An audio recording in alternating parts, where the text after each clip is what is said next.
Me, mama, ah.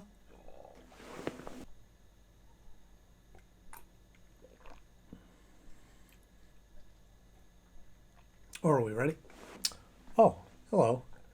Curare is back. Curare is back with the League of Assassins, and I'm not sure they're all they're cut up to be. But stay tuned and we'll talk about it.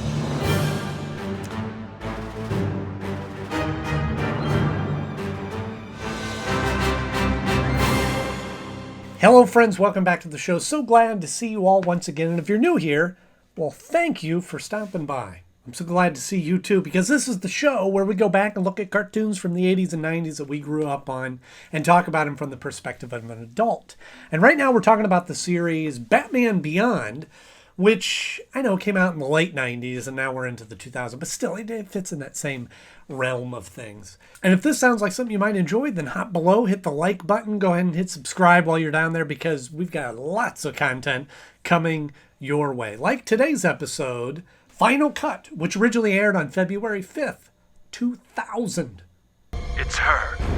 Curare. I really wanted 2000 to be called 20 double aught when I was younger. It never caught on. So this episode brings Curare back, and kind of a neat plot where she's trying to take care of the League of Assassins. It's a good continuation from when we last saw her, but stay tuned to see where I rank this among the other episodes. But before we get into all that, we're going to do our 60-second rundown of the episode, complete synopsis in 60 seconds or less, just so we're all on the same page, and that bomb's going to blow up. That's my prediction. This bomb business could get bad.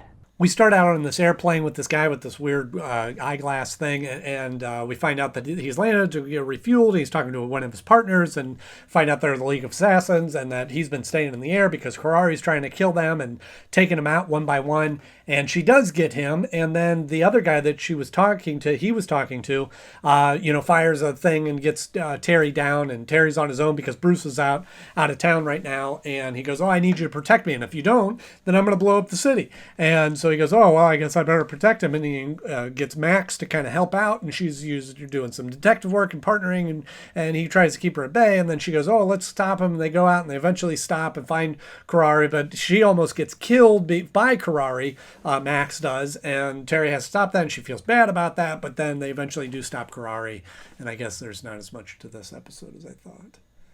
That's never a good sign.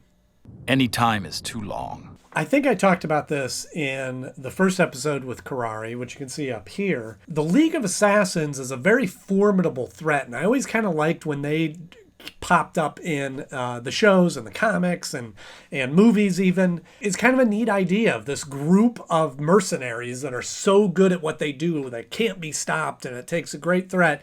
And it's like this Curare is not very good. And I don't know how she, that's the whole premise of her character, is she's not a very good assassin. And she's stopped by Terry and by Batman, who, again, this is not an amateur Batman, that's not fair, but he's a young Batman, not as well experienced, and he was able to stop her. In a way, this is all your fault. And this kind of furthers the point. She's been the only member of the League of Assassins who has failed, which now means that she is going to get hunted. That's where we left off in the last episode. Now we see the other League of Assassins members fearful for their lives because she's hunting them. Kind of a neat setup, but kind of falls apart in the details that, well, shouldn't they all be just as good of assassins, and if not better, because they've never failed and she has? And yet she's been able to peg them out one by one. You'll find them not as easy as your other targets. And even that first hit that we see coming, she's not very good because she tries to sneak up on it and he hears her coming. Hold on. Now, I do have to say, I like the element of her wiping their memory rather than just killing them. And I'm sure maybe that was just for reducing for violence sake, but it is kind of neat. It's a neat way into that it's not just her just killing people, but she's kind of using her abilities to kind of stop them in that way, which I like. Just like all the others. She's wiped his mind. Now, this is another episode where Bruce Wayne is not a part of the plot, but in this one, they kind of explain him away. it's not as if, oh, Kevin Conroy was busy this week and we just wrote him out of the episode. There's a legitimate reason as to why he's not there. And it kind of incorporates into the plot where we're seeing Terry and Max having to figure out their way on their own and not have Bruce to kind of help them out. So in that regard, that's kind of nice that we see that portion of the plot. Hey, I can handle Gotham for a few nights without his help. Whoa! Now, I do like the element of, this member of the League of Assassins or whatever. It's a bad guy that is imploring, trying to convince Batman to help him to protect him from one of his fellow ex-members from killing him. That's kind of a neat setup. It's a little shaky in the logic because he theoretically should be a really good assassin as well. Unless these are just like the overseeing board members, the white collar version of the League of Assassins. That's an interesting story right there. Well, let's see the business end of this criminal organization. Thanks for the warning. But in either case, I like that setup. Now, obviously, they needed this to move the plot forward, but Terry comes across a little heartless. I'll be sure to look for your name in the obits. I have to say, that's not something we would have seen Bruce Wayne do. He would have been like, all right, okay, I don't like this, but I guess I'll help you. And it's just kind of Bruce's strong belief in life and the criminal justice system that he goes, even though you've done bad things, you don't deserve to be punished or executed by a mercenary. I will protect you. I will help you. I thought you might feel that way. It was interesting that Terry was like, well, sorry for your luck. See you later. But they needed to do that to set up the bomb to force Terry to have to help them, or Batman to help them. I'm not an unreasonable man. I like that they're incorporating Max more into the story. And the challenge, though, is that, like I mentioned in the last episode, it's nice to see Bruce getting involved and still being involved as Batman, as the original Batman, in terms of the detective work and the investigation and all those kinds of things, that now Max is kind of serving a little bit of that role as well. So I'm glad to see her getting more incorporated, but I don't want it to be that she's just the backup to Bruce Wayne. I wish she had kind of her own sort of skill set. And yeah, she's good with computers and hacking in and doing that kind of stuff. So kind of serves that Oracle sort of role. But Bruce should be able to do that too. So I like that she's getting involved. But I have to say, I don't think spy work is her strong suit. She's not a very good spy. She's actually quite sloppy. If I were a critical life-saving clue, where would I be? She breaks into his apartment and is calling Terry and just like staring at the wall, and Curare sneaks up on him.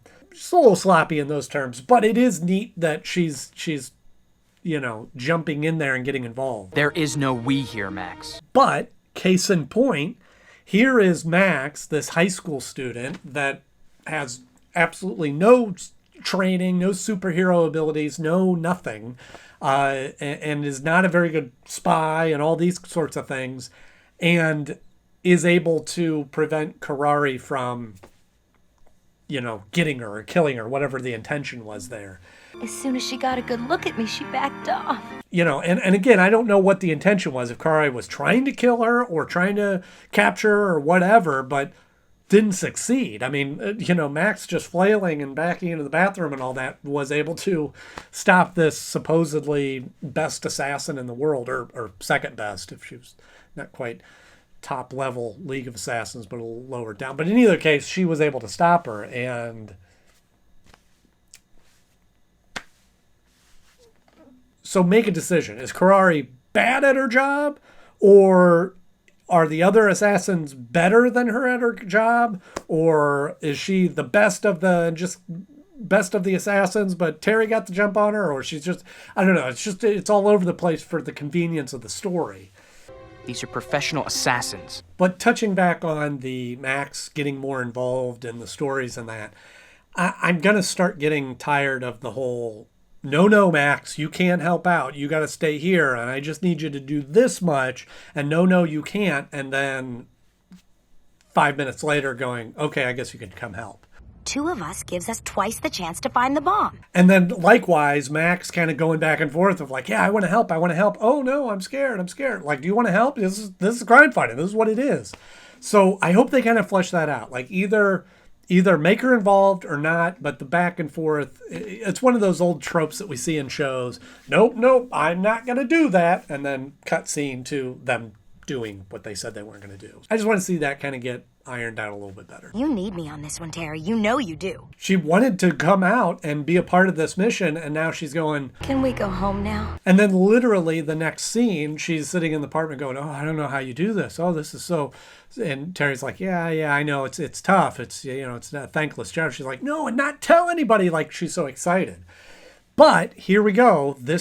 I hope that this is what it is that he calls her partner there at the end, which would be great. I hope that she does become like a part of the Batman family, because I think the drama of, well, I don't want you to get too involved. I don't want you to get hurt. I think that's been played out. So let's move on from that. Let's get on with it, as they say. How do you save the world and not tell anybody? So when it comes time to rank this episode, it's okay. I mean, it's kind of intriguing. I got spoiled on the last episode that had a great mystery and had all these other great elements to it. That this one's kind of straightforward, pretty right down the line. Here's an assassin that is trying to kill off the other assassins that kicked her out of the league. But again, it kind of waffles between like, oh, is she supposed to be good or is she supposed to be bad? Because we kind of go back and forth. The other assassins that kicked her out because she failed are now getting pegged off one by one. And she's, so where are we at with it? So that was a bit problematic for me. But it was still very entertaining. I like seeing Max getting more involved, as long as they kind of stop with the whole, oh, no, you can, okay, you can kind of element. Terry having to be on his own away from Bruce, that was kind of neat to see him kind of spread his wings, no pun intended.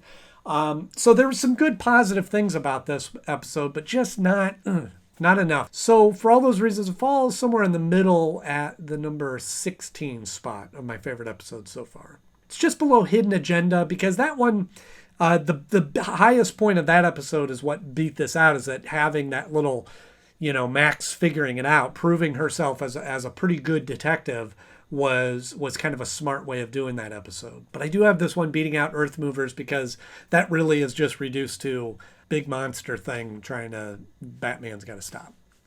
Not a lot to it. See? All done. So my question is, do you think that Curare deserved a sequel episode or a return episode? And if so, do you think that this was the way to do it? Or do you have suggestions of how you would have used Curare better? Let me know in the comment section below. If you enjoyed this episode, please click the like button. If you want to see more episodes like this, just hit subscribe. I have new episodes coming out every week. But if you can't wait till then, I have some other episodes that I've reviewed over here. Feel free to click on those and get caught up.